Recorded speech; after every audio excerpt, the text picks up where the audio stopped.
Hello student. बेटा हम surface chemistry पढ़ रहे थे। इससे लास्ट वाले टॉपिक में हमने कोलॉइड्स और कोलॉइड्स के क्लासिफिकेशन पढ़ी है and we have discuss that how we can prepare colloids और different method of preparation of colloids पढ़े थे।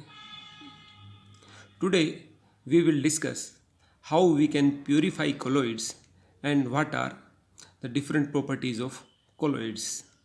तो first topic is purification of colloids. जैसा कि प्यूरिफिकेशन से हमें पता है कि इम्प्योरिटीज़ रिमूव करना इज सिंपली प्यूरिफिकेशन। कोलॉइड्स के अंदर जो इम्प्योरिटीज़ प्रेजेंट है उनको निकालना, that is called purification of colloid. Generally colloids के अंदर स्मॉल पार्टिकल्स इलेक्ट्रोलाइट्स प्रेजेंट होते हैं एज ए इम्प्योरिटी। उन इलेक्ट्रोलाइट्स का removal is simply called purification of colloids. In electrolyte को जनरली हम क्रिस्टलॉइड्स भी बोल देते हैं। सो क्रिस्टलॉइड्स या इलेक्ट्रोलाइट का रिमूवल हम कैसे कर सकते हैं, उसके अलग अलग मेथड्स हैं।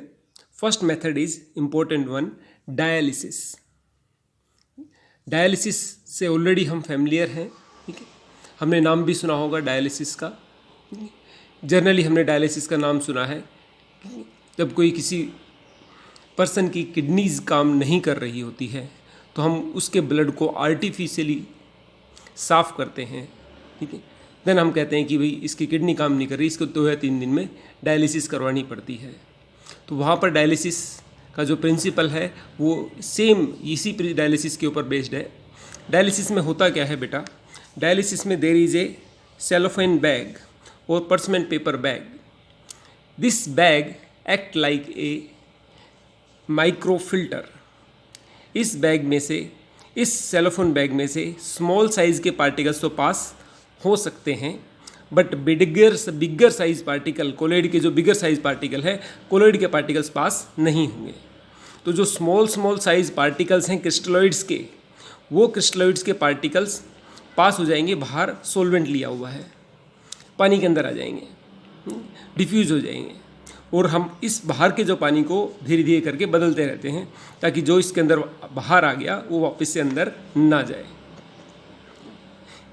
दिस इज सिंपली लाइक, कई बार हमने देखा होगा घर में दूध फट गया, ठीक है, तो फटे हुए दूध को पनीर बनाने के लिए हम एक कपड़े के अंदर उस सारे दूध को रख लेते हैं और उसको एक अच्छी तरह से स्क्वीज़ करते हैं, निचोड़ते हैं। Then what we notice that कि उसमें से पानी बाहर निकल जाता है। छोटे साइज़ के पार्टिकल्स कपड़े में से पानी के मॉलिक्यूल्स तो बाहर निकल जाते हैं, लेकिन पनीर के बड़े मॉलिक्यूल्स क्या रहते हैं, कपड़े के अंदर ही रह जाते हैं। ये भी कुछ इसी तरह का प्रोसेस है। यहाँ पर हमारे पास कपड़े की जगह एक सेलोफेन बैग है, अंदर कोलॉइड पार्टिकल्स हैं, और जो माइक्रो पार्टिकल्स हैं, इम्प्योरिटीज़ हैं, वो इससे बाहर निकलकर सॉल्वेंट के अंदर आ जाएगी।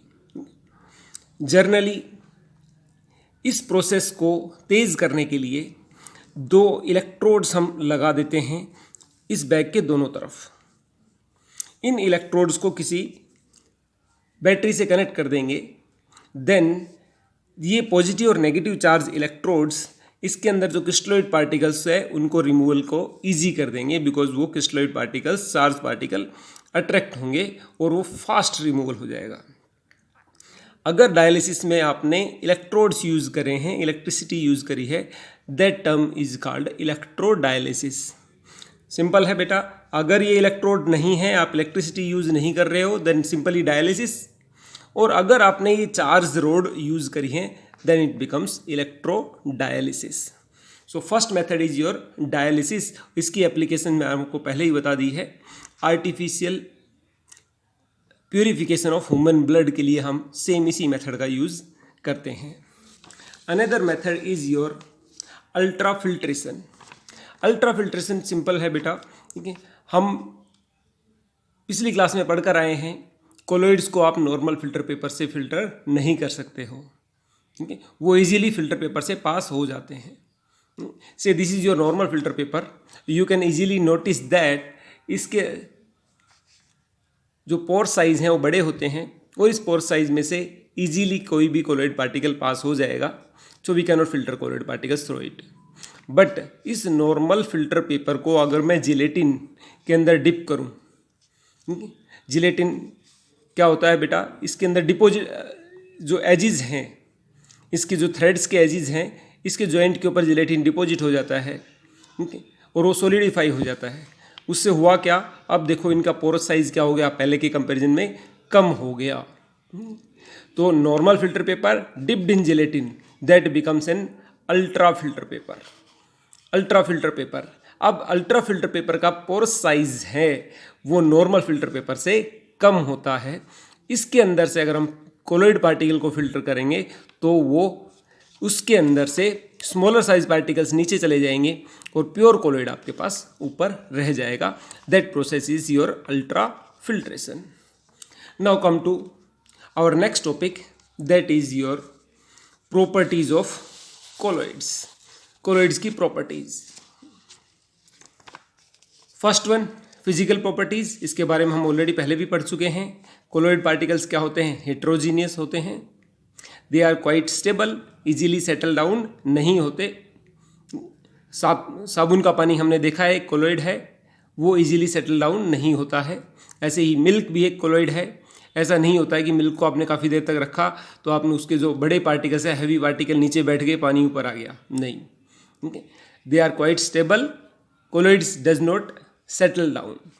फिल्टरेबिलिटी अभी हमने पढ़ा है, नॉर्मल फिल्टर पेपर से हम इसको फिल्टर नहीं कर सकते, बट अल्ट्रा फिल्टर से हम इसको कर सकते हैं।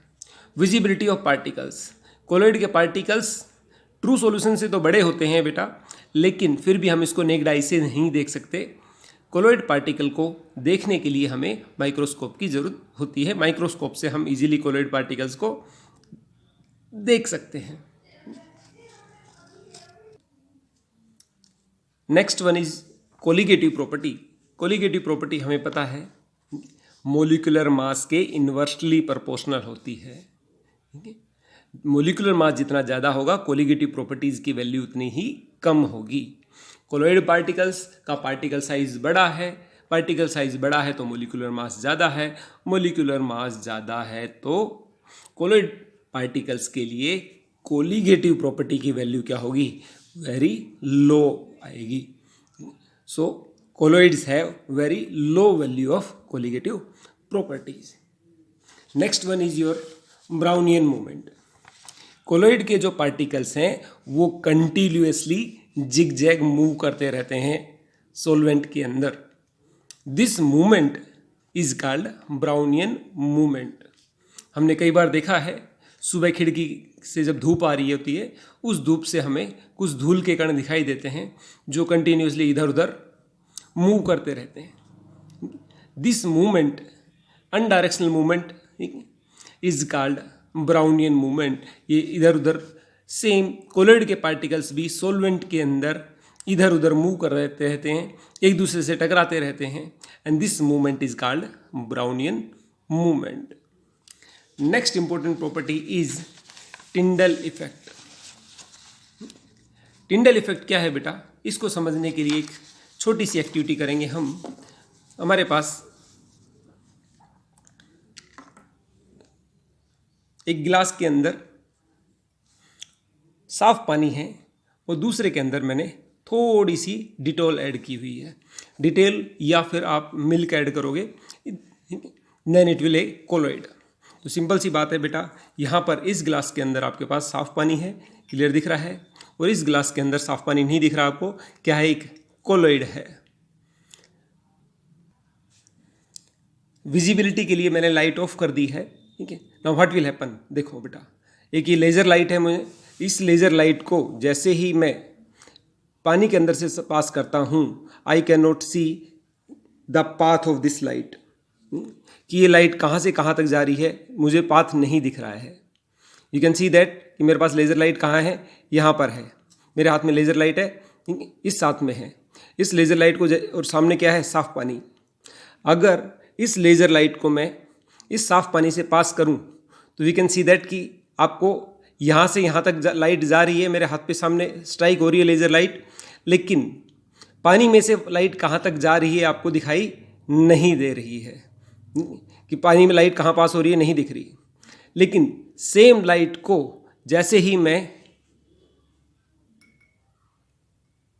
कोलॉइड के अंदर लेके आ सकता हूँ, then you can notice that colloid के अंदर आपको पाथ विजिबल है, लाइट कहाँ से कहाँ तक जा रही है आपको इजीली दिख रही है। You can easily notice that कि ये लाइट यहाँ से यहाँ तक जा रही है, आपको लेज़र लाइट का पाथ विजिबल है कोलॉइड के अंदर। बट ट्रू सॉल्यूशन के अंदर देखो पाथ विजिबल नहीं है। ट्रू सॉल्यूशन के अंदर पाथ नहीं दिख रहा, यहाँ पर पाथ दिखने लग गया कि हाँ लाइट यहाँ से यहाँ तक जा रही है। This property of colloids that scatter the light is called Tyndall effect.